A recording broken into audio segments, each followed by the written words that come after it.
So I know I'm not alone with this, but I feel like I'm just at constant war with the inner voice in my head. It's always trying to hold me back in a lot of ways. And just learning about the brain and how it works, I'm not an expert on it, but my understanding is like you have shit in your brain that's programmed to seek comfort and seek, what is it, conserving energy and stuff like that. Because like back in the day, when you're out there trying to survive out in the wild, it's important to conserve energy and stuff for when you need it and all these kind of things. But now we live this life where everything's pretty easy. And so a lot of times that inner dialogue tends to seek comfort in times when you probably should be seeking discomfort. And for me, one of the biggest things that holds me back is like exercise and working out and shit. And so, I have these routines, like this morning routine that I like to stick to. And it's basically when I walk my dog, I carry a 53-pound kettlebell, and it's pretty heavy, but I'm a big guy, so it's not like that big of a deal. But my dog, she's like 16 years old. So like at least the first, like, I don't know, 5 minutes of the walk, she's just barely moving, it takes her a while to kind of get up to speed. So like I'm walking at like a comically slow pace. And my neighbor actually came out and she was like, that's a slow walker. Cause she saw me just kind of like, I can't even stress how slow I'm barely moving, and just kind of letting her sniff around and kind of get up to speed. And as we go, she picks up the pace a little bit. But anyway, I walk her around the block. And so over time, that kettlebell gets really heavy. And I'm switching hands as it kind of, throughout the walk. But the rule is I can't put the bell down until I get home. And so by the time I get home, my grip is burning, my shoulders are burning, everything's pretty tough. And so then when I get home, I do some Navy SEALs burpees. I'm trying to get my conditioning back up and stuff. And so like I hate doing both of those things. I like walking my dog, but I don't like carrying that heavy ass kettlebell. But these are things that I feel strongly that I need to be doing, especially as I get older. I want to maintain, as much as I can for as long as I can. And so a lot of times when I wake up in the morning, like the first thing that happens is that voice just starts going, oh, maybe just walk her without the kettlebell, or maybe bring the 35-pound. It's a little lighter. It's easier. Maybe skip the burpees, and it's trying to rework all these different. Maybe you don't have to do this every day. Maybe you could do like something else, like 3 days a week. It just keeps going. And it's frustrating because the conscious me knows that I need to be doing these things, but like subconsciously, wherever that voice is coming from is trying to tell me not to do it. And so I believe also that it's a habit. So I've formed a habit of talking myself out of these things. And so on Sunday, it's Thursday right now. So Sunday morning, I woke up and it started off like, I tend to wake up around 7 a.m. and I woke up around that time and I was like, maybe just sleep for a little longer. But I know like the longer I sleep, the less likely it is that I'm going to do the stuff that I need to do. So anyway, the voice is going and I'm getting up and I'm like, yeah, I got to do this. I really got to do this. But the voice just keeps going, and it was kind of starting to piss me off. It was just like I was getting dressed and I went to go get the leash and the voice is still going. And then I went and grabbed the kettlebell and the voice is still going. By the time I got to the door, it was still going. And I was like, it kind of pissed me off at this point. And in my head, I just said, shut the fuck up. I just told the voice to shut the fuck up. And then it got quiet for a minute. And so I went off and I did my thing. And the reason I feel like it was kind of a breakthrough is because like I've done things like that in the past, and it only works for like a short period of time, and the voice tends to come right back. And then I have to kind of like wrestle with it and kind of keep going. And so, but this morning, it's that Sunday morning, after I did that, it was almost like I drew a line in the sand and like kind of declared that inner voice my enemy until it starts talking to me in a way that's more productive, And so as I'm walking, the voice kind of creeps back in, maybe make it a shorter walk. I'm just like, just shut the fuck up. You don't get a vote in this. Like, we're doing this, you know? And what's interesting is somehow that stuck. And I don't know why. Maybe it was just ready. I was ready for it or whatever.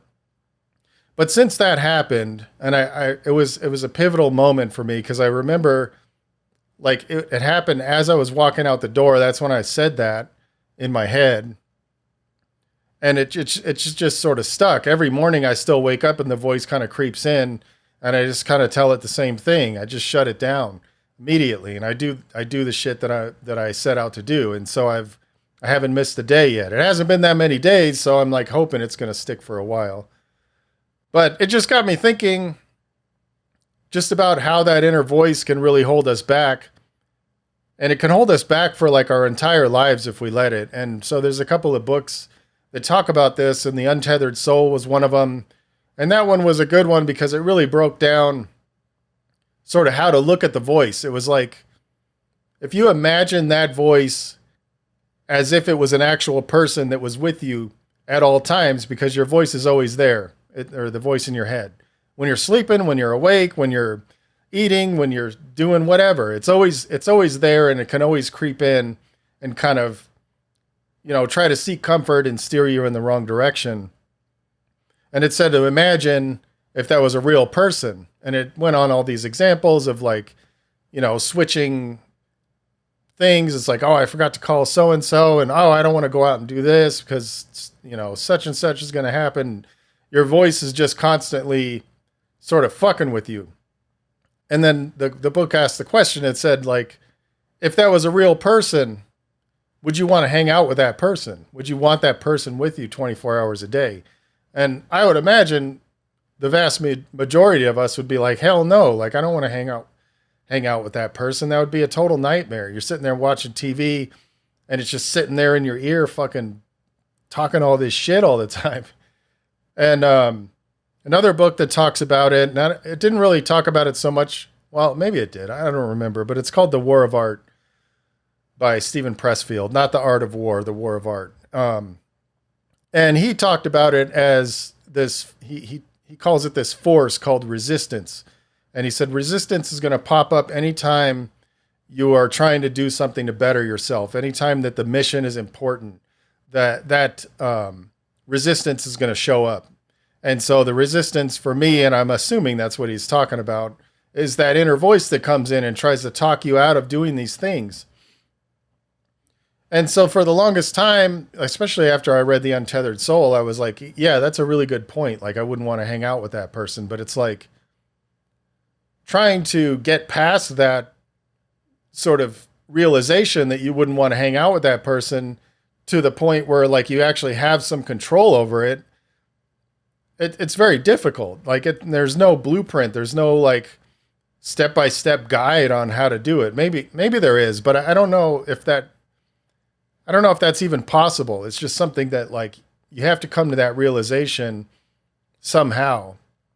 And I don't know why this happened for me on Sunday, and I don't know why it stuck, but it did. And I sent it out as a newsletter on Tuesday, and I got this reply from this guy, and it was pretty interesting because he said that the timing was kind of crazy that he received that email because he had just got back from a motorcycle trip. And I'll paraphrase what he said, but he was basically said like he was riding alone and he made a wrong turn and he ended up getting lost, and he was like an hour out.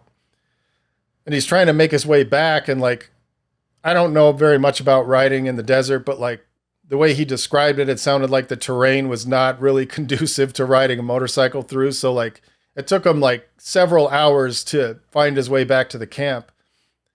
And he said that inner voice was sitting there like, he didn't say what it was saying to him. So I don't know if it was like, just give up, like you're dead. I have no idea. But he said the inner voice just kept like just messing with him, and he came to a realization where like he'd been trying to get back on track for like an hour, and eventually he was frustrated with the voice, and he also told it to shut the fuck up. It was after he looked back and he saw like how far he had come. And so that's a much more serious situation. I would imagine getting lost in the desert, like that could go really bad for people. But it's interesting that the inner voice will even try to hold you back in that situation. Like you're just trying to survive, and your inner voice is like trying to seek comfort in that time. That's exactly when you don't need that. Like you need your inner voice to be on your side and be like, yo, we got this, man. We're going to just keep pushing forward. You know, you'll get there eventually, even if you have to push this thing through the desert, like we're going to survive.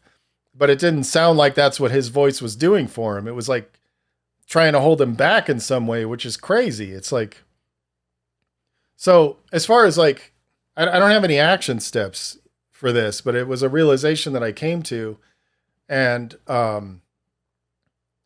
I think it's a realization that a lot of us need to come to because, like I said, like that inner voice can hold you back for your whole life. There's probably people, and there's people that I know personally, people that I'm related to, people that have passed away that didn't really do the things that they wanted to do in their life. And I don't know if it was the inner voice that held them back this whole time, but I would imagine it had something to do with it.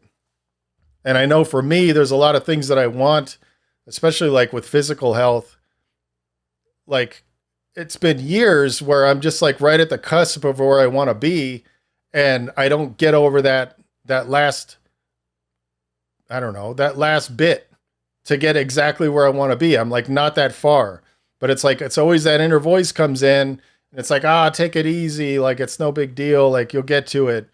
And it's been telling me I'll get to it for fucking a lot of years, you know? And it's like, I'm starting to get to the point where I'm like, I'm 52 years old now. Like, how much more fucking time do I have to get in the shape that I want to get in? Like, it's never going to be easier than it is right now. And it would have been way easier had I fucking done this and stayed that way in my 20s, because I got in really good shape in my 20s. I got in really good shape again in my 30s, and I don't even remember. I got in really good shape in my mid 40s, but it's like, it's always up and down, and I never like stayed there. And it's 100% that fucking voice, you know? So I don't know if hearing this is helpful. I know when I read about it, it was helpful for me, but I've officially declared my inner voice my enemy until this fucking thing is on my side, and not constantly seeking comfort and just being supportive when I'm trying to be uncomfortable for the sake of growth.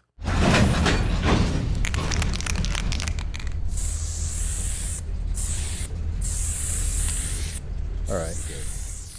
Appreciate each and every one of you guys who are supporting the cause and continue to spread the love. And yeah, stay up.